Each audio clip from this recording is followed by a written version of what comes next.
Sadai Muharram.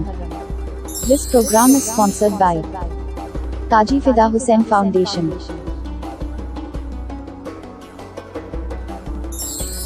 Kari Amma Foundation,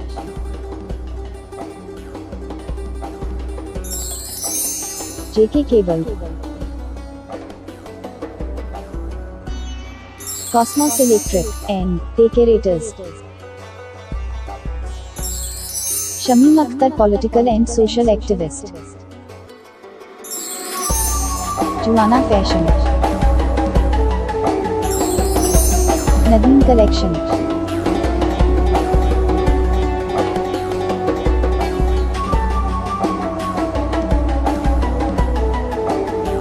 warahmatullahi wabarakatuh. Bismillahirrahmanirrahim. Alhamdulillahi rabbil alamin.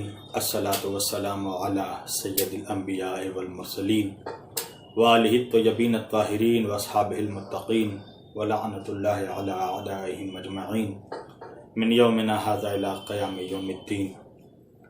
عزیزان گرامی، ناظرین کرام، میں آج آپ لوگوں کے روبرو جے کے بی چینل اور دا نیوز آپ تک میں آپ لوگوں کے روبرو ہوں۔ جیسے کہ آپ کو پتہ ہے کہ محرم الحرام کا آغاز ہو چکا ہے، اور یہ وہ مہینہ ہے کہ جس مہینے میں عموماً خاص طور سے امت مسلمہ اور دیگر ادیان کے بھی لوگ نبی صلی اللہ علیہ وآلہ وسلم کے گھر والوں اور ان کے اہل بیت کا تذکرہ کرتے ہیں۔ اللہ کے رسول صلی اللہ علیہ وآلہ وسلم نے سن 10 ہجری میں آخری حجۃ الوداع سے جب رسول اکرم واپس آ رہے تھے تو میدان غدیر خم میں 1,26,000 صحابہ کرام رضوان اللہ تعالی اجمعین کے درمیان حضور نے جب یہ بات کہی کہ اب وہ وقت آ گیا ہے کہ میں اپنے رب سے ملاقات کو لوٹ جاؤں، تو صحابہ کرام نے پوچھا کہ یا رسول اللہ، آپ تو جا رہے ہیں آقا، مگر آپ اپنے بعد ہمارے لیے کس کو چھوڑے جا رہے ہیں؟ آپ کے بعد ہم کس کا دامن پکڑیں گے؟ تو اللہ کے رسول صلی اللہ علیہ وآلہ وسلم نے فرمایا، انی تارکن فیکم الثقلین کتاب اللہ و عطرتی و اہل بیتی۔ میں اپنے بعد تمہارے خاطر تمہارے لیے قیامت تک 2 چیزیں چھوڑے جا رہا ہوں، ایک اللہ کی کتاب ہے اور دوسری میری عطرت، میرے اہل بیت ہیں۔ جب اللہ کے رسول سے پوچھا گیا کہ آپ کی عطرت، آپ کے اہل بیت کون ہیں، تو اللہ کے رسول صلی اللہ علیہ وآلہ وسلم نے فرمایا، ہم علی والفاطمہ والحسن والحسین وآلہ وذریتہ۔ علی، فاطمہ، حسن و حسین، ان کی آل، ان کی اولاد میرے اہل بیت ہیں، میری ذریت ہیں۔ خود ام المومنین حضرت عائشہ سے روایت ہے اور حضرت ام سلمہ سے روایت ہے کہ جب قرآن کی یہ آیت نازل ہوئی، سورہ احزاب کی 33ویں آیت، بسم اللہ الرحمن الرحیم، انما یرید اللہ لیذھب عنکم الرجس اہل البیت ویطہرکم تطہیرا۔ اللہ کا یہ ارادہ ہے، اللہ تو یہی چاہتا ہے میرے حبیب کہ آپ کے اہل بیت سے ہر قسم کے رجس کو، یعنی ہر قسم کی نجاست کو، ہر قسم کی گندگی کو، ہر قسم کے جھوٹ کو، ہر قسم کی خطا کو، ہر قسم کے بہتان، رجس یہ تمام گناہوں کے مرکب کو رجس کہتے ہیں، یعنی ہر قسم کی نجاست کو دور رکھے، اور وَيُطَهِّرَكُمْ تَطْهِيرًا، اور ویسا ہی طاہر، ویسا ہی پاک رکھے آپ کے آل کو، آپ کی اولادوں کو، آپ کے گھر والوں کو، آپ کے اہل بیت کو، جو پاک رکھنے کا حق ہے۔ تو اس وقت اللہ کے رسول ایک چادر اوڑھے ہوئے تھے، کالی چادر اوڑھے ہوئے تھے، اور اس چادر میں اللہ کے رسول نے جناب فاطمہ زہرا، اپنی بیٹی سیدہ فاطمہ زہرا سلام اللہ علیہا، مولا علی شیر خدا کرم اللہ وجہ شریف علیہ السلام، اور امامین کریمین سیدین نیرین شریفین قبلتین حرمین حسنین علیہ السلام کو کملی میں لپیٹا ہوا تھا۔ اور اسی وقت اللہ کے رسول نے کہا، اللہم ہؤلاء اہل بیتی۔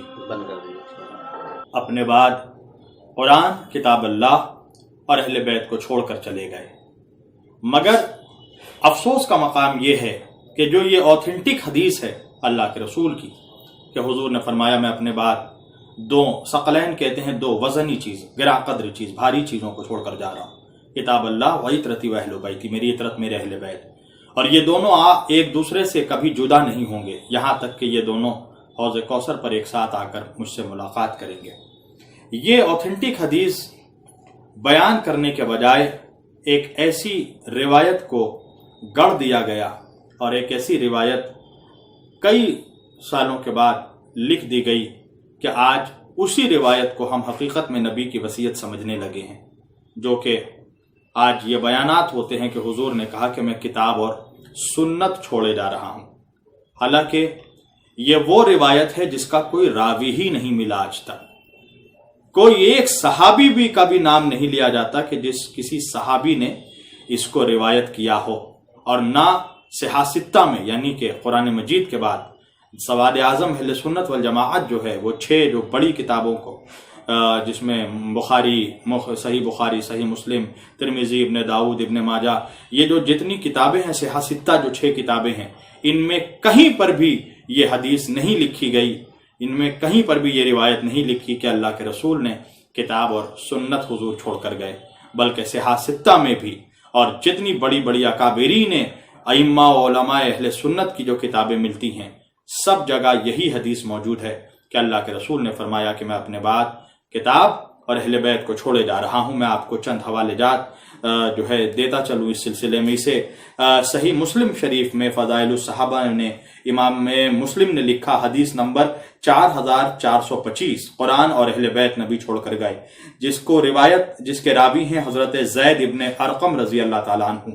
اس کے بعد امام احمد بن حنبل نے اسے اپنے مسند میں لکھا، حدیث نمبر 10681، حدیث نمبر 10707، حدیث نمبر 10779 اور حدیث نمبر 11135۔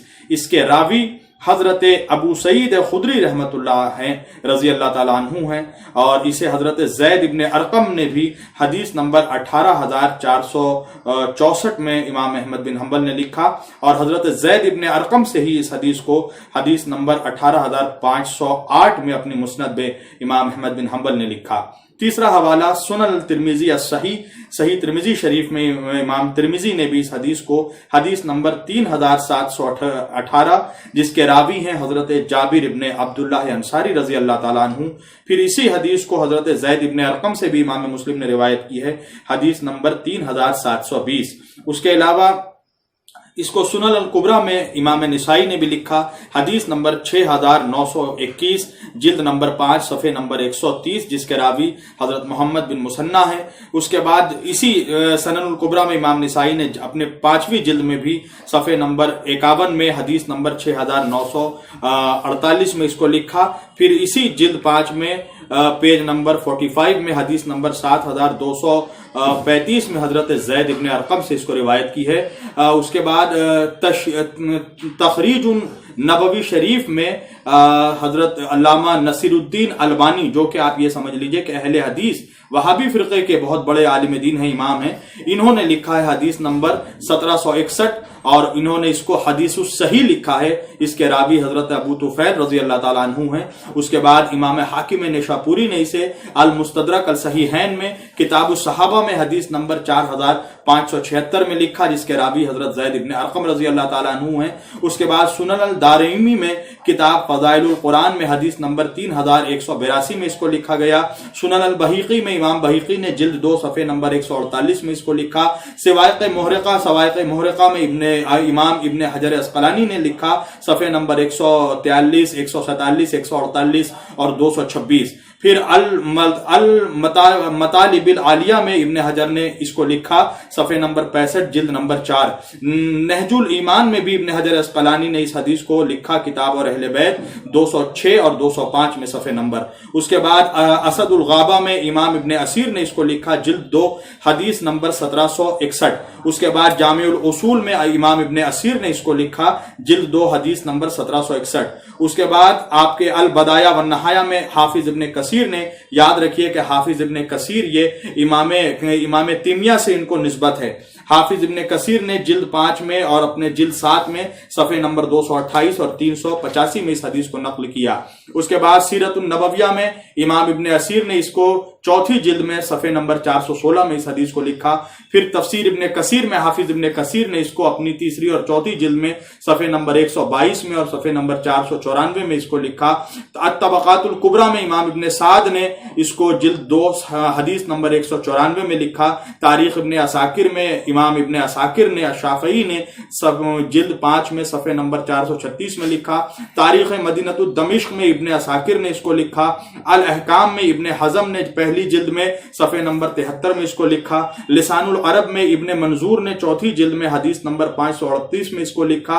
المصنف میں امام ابن ابی شیبہ نے اس کو 7ویں جلد میں صفحے نمبر 418 میں لکھا. کتاب السنہ میں اس حدیث کو امام ابن عاصم نے لکھا.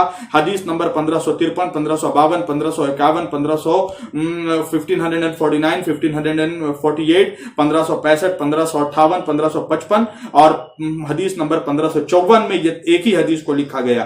اس کے علاوہ ماروجہ فی الحوض میں امام ابن مخلد امام قرطبی نے اس کو صفحے نمبر 88 میں لکھا.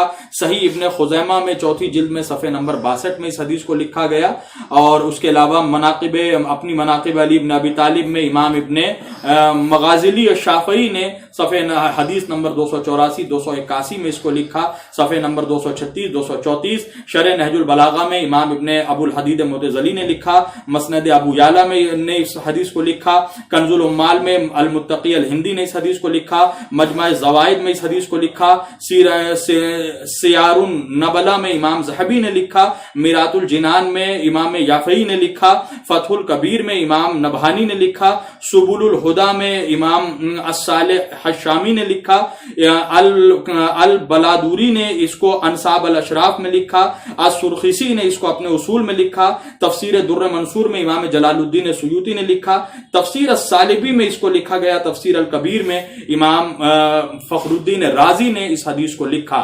یعنی کہ آپ دیکھیے یہ متواتر حدیث ہے. اور اس کے علاوہ بھی میرے پاس اگر میں پڑھنے جاؤں تو اور بھی کتابوں کی ایک لمبی فہرست ہے کہ اسے تمام طرفین کے اور تمام فرقے کے علماء کرام نے اکابرین ائمہ کرام نے اس حدیث کو نقل کیا کہ اللہ کے رسول نے فرمایا انی تارک فیکم الثقلین کتاب اللہ و عطرتی و اہل بیتی. میں اپنے بعد 2 بھاری چیزیں چھوڑے جا رہا ہوں. ایک اللہ کی کتاب ہے اور دوسری میرے اہل بیت. مگر اس کی جگہ ایک ایسی جعلی روایت لکھی گئی اور اس میں یہ بیان کیا گیا کہ اللہ کے رسول نے کہا کہ کتاب اور سنت میں چھوڑے جا رہا ہوں. یہ حدیث بالکل ضعیف ہے. یہ روایت من گھڑت ہے, باطل ہے, متروک ہے.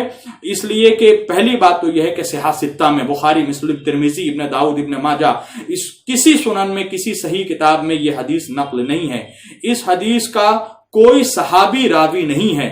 دوسرا یہ کہ امام مالک نے اسے موطا المالک میں لکھا, مگر وہ بھی یہ کہہ کر لکھا کہ بلغنی, مجھے یہ خبر پہنچائی گئی ہے. کسی صحابی سے امام مالک نے بھی اس کو روایت نہیں کیا. اس کے علاوہ 1-2 کتابوں میں جو راویوں کا نام لکھا گیا ہے اس میں سے ایک نام ہے ابن ابی اویس, جس نے یہ کہا کہ حضور نے کہا کتاب اور سنت چھوڑے جا رہا ہوں. ابن ابی اویس کے لیے امام سالبی نے اپنی کتاب میں الضعفاء میں اس کو جھوٹا لکھا ہے, کذاب لکھا ہے. اور انہوں نے لکھا کہ یہ جو تھا النصر بن سلمہ الماروزی نے کہا ہے کہ ابن ابی اویس الکذاب, یہ جھوٹا تھا. دوسرا یہ کہ الدرقطنی نے بھی ابن ابی اویس کو کذاب جھوٹا لکھا ہے. ابن حزم نے بھی اپنی کتاب المحلہ میں حضرت سیف بن محمد سے روایت کی ہے جنہوں نے اس کو ابن ابی اویس کو کذاب لکھا, جھوٹا لکھا. امام البہقی نے بھی اس کو اپنی سنن الکبریٰ میں اس راوی کو ابن ابی اویس کو لکھا کہ یہ جھوٹا تھا, یہ کذاب تھا. دوسرا جو ایک راوی کا نام لیا جاتا ہے صالح بن موسیٰ الطلحی, اس کو الشوکانی نے اپنی کتاب نیل اوتار میں جلد نمبر 3 صفحے نمبر 87 میں لکھا کہ الطلحی کو انہوں نے متروک لکھا کہ یہ متروک تھا. امام ابن ماجہ نے اس کو ضعیف لکھا. اور اس کے علاوہ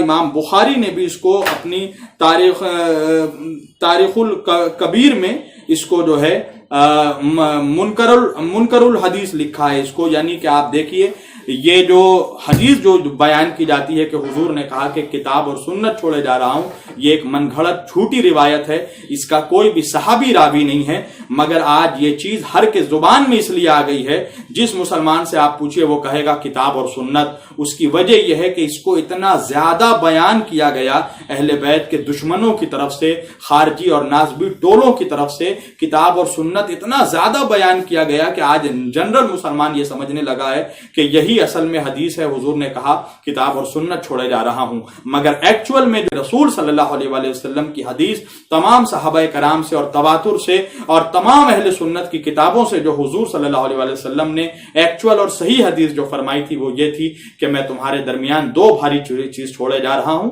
ایک میری کتاب ہے قرآن مجید اور دوسری میری عطرت، میرے اہل بیت ہیں۔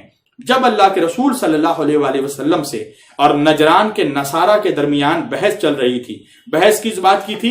نجران کے عیسائی پادری یہ کہہ رہے تھے کہ عیسیٰ علیہ السلام ابن اللہ ہیں، اور اللہ کے رسول صلی اللہ علیہ وآلہ وسلم کہہ رہے تھے کہ عیسیٰ ابن اللہ نہیں بلکہ عبد اللہ ہیں، اللہ کے بندے ہیں، بیٹے نہیں ہیں۔ تو نصارہ سے اللہ کے رسول نے پوچھا کہ تمہاری کیا دلیل ہے کہ تم کس بنیاد پر عیسیٰ کو اللہ کا بیٹا مانتے ہو؟ تو نجران کے عیسائی پادریوں نے کہا کہ چونکہ ان کا کوئی باپ نہیں تھا اس لیے ہم انہیں عیسیٰ علیہ السلام کو اللہ کا بیٹا تصور کرتے ہیں۔ تو اللہ کے رسول نے کہا کہ اگر اس بنیاد پر تم عیسیٰ علیہ السلام کو اللہ کا بیٹا مانتے ہو کہ ان کا کوئی باپ نہیں ہے، تو پہلے حضرت آدم علیہ السلام کو اللہ کا بیٹا مانو، اس لیے کہ ان کے باپ بھی نہیں ہے اور ان کی ماں بھی نہیں ہے۔ مگر جب کہتے ہیں کہ جب کوئی حجت پر اتر آتا ہے تو وہ کسی کی بات نہیں مانتا ہے۔ اللہ کے رسول دلیل پہ دلیل دے رہے تھے، 3 روز تک بحث چلتی رہی، مگر اللہ کے رسول کی ایک دلیل کو وہ نہیں ماننے پہ تیار تھے۔ تو آخر میں قدرت کو جلال آیا اور اللہ نے قرآن کی آیت بھیجی، اے میرے حبیب بسم اللہ الرحمن الرحیم، فَقُلْ تَعَلَوْا نَدْعُوا أَبْنَاءَنَا وَأَبْنَاءَكُمْ وَنِسَاءَنَا وَنِسَاءَكُمْ وَأَنفُسَنَا وَأَنفُسَكُمْ ثُمَّ نَبْتَهِلْ فَنَجْعَلْ لَعْنَةَ اللَّهِ عَلَى الْكَاذِبِينَ۔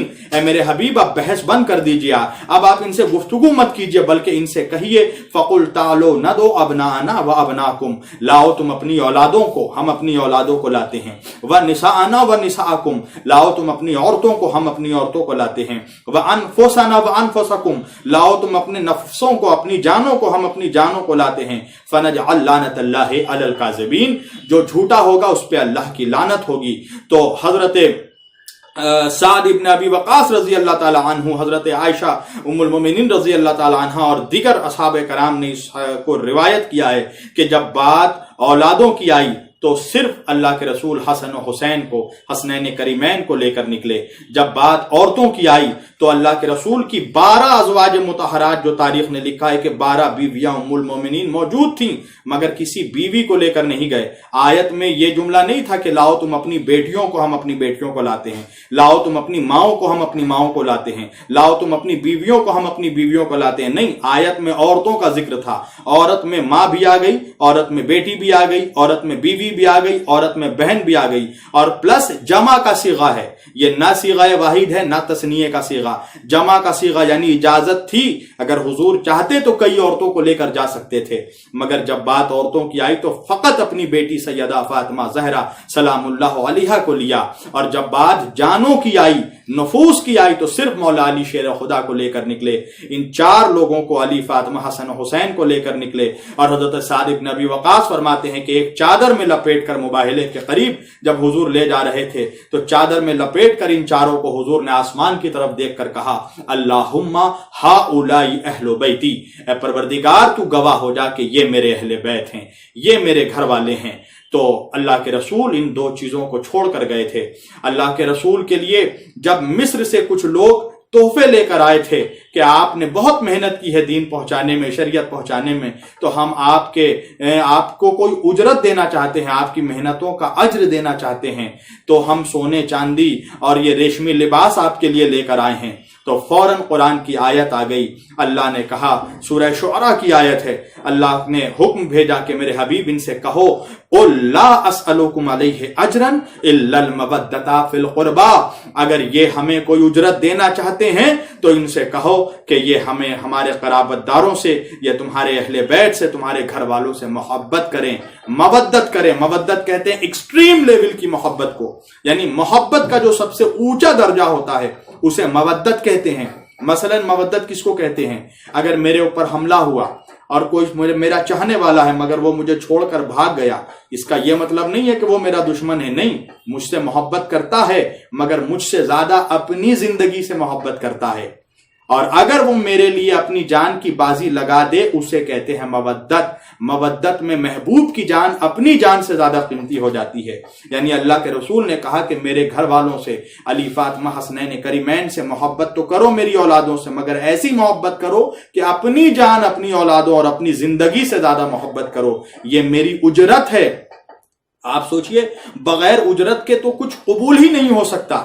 اگر مثلا مان لیجئے قرآن مجید وہ کتاب ہے جس کا پڑھنا بھی ثواب ہے، جس کا دیکھنا بھی ثواب ہے، جس کا سننا بھی ثواب ہے، پر اگر آپ قرآن کو کسی دکان سے چرا کر لے کر آ گئے، آپ نے اس کا ہدیہ عطا نہیں کیا، تو آپ گھر میں بیٹھ کے چاہے جتنا قرآن پڑھیں، جتنا سنیں اور جتنا آپ سنائیں، آپ کو نہ پڑھنے کا ثواب ملے گا، نہ دیکھنے کا ثواب ملے گا، نہ تلاوت کرنے کا ثواب ملے گا۔ وجہ یہ ہے کہ آپ اسے چرا کر لائے ہیں۔ توجہ کیجئے گا، تو اگر کوئی چیز قرآن بھی چرا کر اگر آپ لائے ہیں تو اس کا پڑھنا آپ کو ثواب نہیں دے گا۔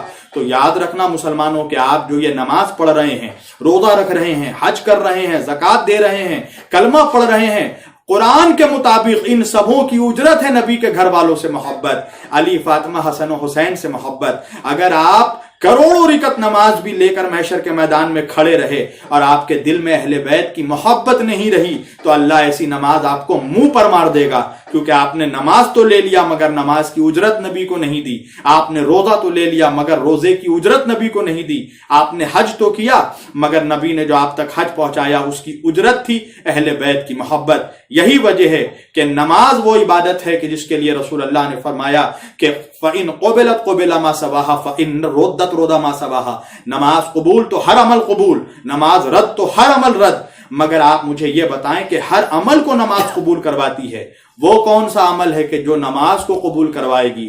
تو امام شافعی رحمت اللہ فرماتے ہیں، اے نبی کے اہل بیت، اے علی فاطمہ حسن و حسین، اے نبی کے گھر والوں، آپ کی عظمت کے لیے تو یہی کافی ہے کہ کسی نمازی کی اس وقت تک نماز قبول نہیں ہو سکتی جب تک وہ نماز میں آپ لوگوں پر درود نہ پڑھے۔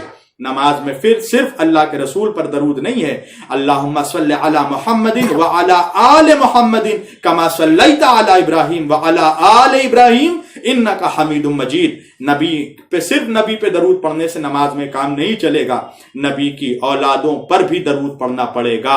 تو جب نبی کی اولادوں پر، امام حسن و حسین پر درود و سلام پڑھے بنا جب ہماری نماز نہیں قبول ہوتی تو ہمارے اور عبادت ہماری کیا قبول ہوگی؟ آج لوگ پوچھتے ہیں کہ ارے یہ تعزیے کے بارے میں، یہ امام حسین کے غم کے بارے میں قیامت میں سوال نہیں کیا جائے گا، صرف نماز پوچھا جائے گا، صرف روزہ پوچھا جائے گا، کیا اللہ یہ نہیں پوچھے گا کہ تم نے نبی کی اجرت ادا کی تھی کہ نہیں کی تھی؟ تو یہ ذکر حسین منانا یہ اجر رسالت ہے، امام حسین کا ذکر کرنا، نبی کے گھر والوں کا ذکر کرنا یہ نبی کی اجرت ہے، یہ نبی کے رسالت کی اجرت ہے۔ تو اللہ ہمیں توفیق عنایت فرمائے کہ ہم مسلمان تو بنے مگر احسان فراموش مسلمان نہ بنے۔ مسلمان تو یزید بھی تھا، مسلمان تو وہ لوگ بھی تھے جو امام حسین علیہ السلام کو قتل کر رہے تھے۔ آپ مجھے بتائیں اللہ نے قرآن میں کہیں یہ کیوں نہیں کہا کہ میں نمازیوں کے ساتھ ہوں؟ اللہ نے یہ کیوں نہیں کہا کہ میں روزے داروں کے ساتھ ہوں؟ اللہ نے یہ کیوں نہیں کہا کہ میں حاجیوں کے ساتھ ہوں؟ اللہ نے ایک ہی جملہ کہا ہے قرآن میں، ان اللہ مع الصابرین، میں صبر کرنے والوں کے ساتھ ہوں۔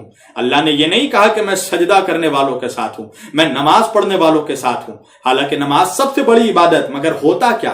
اگر اللہ یہ کہہ دیتا کہ میں نمازیوں کے ساتھ ہوں تو کربلا میں ہم یہ تمیز نہیں کر پاتے کہ اللہ میدان کربلا میں کس کے ساتھ ہے، حسین کے ساتھ ہے یا یزید کے ساتھ ہے۔ نمازیں یہاں بھی ہو رہی ہیں، نمازیں وہاں بھی ہو رہی ہیں، سجدے یہاں بھی ہو رہے ہیں، سجدے وہاں بھی ہو رہے ہیں، مگر اللہ نے یہ کہہ کے سارا پردہ، سارا حجاب اٹھا دیا کہ ان اللہ مع الصابرین، میں صبر کرنے والوں کے ساتھ ہوں۔ اس لیے کہ کربلا میں یزید جبر کرنے والا تھا، حسین صبر کرنے والے تھے، لہذا کربلا کے بعد یہ مسلمان، یہ امت صرف دو فرقوں میں بٹی ہے، ایک یزیدی مسلمان ہیں، ایک حسینی مسلمان ہیں۔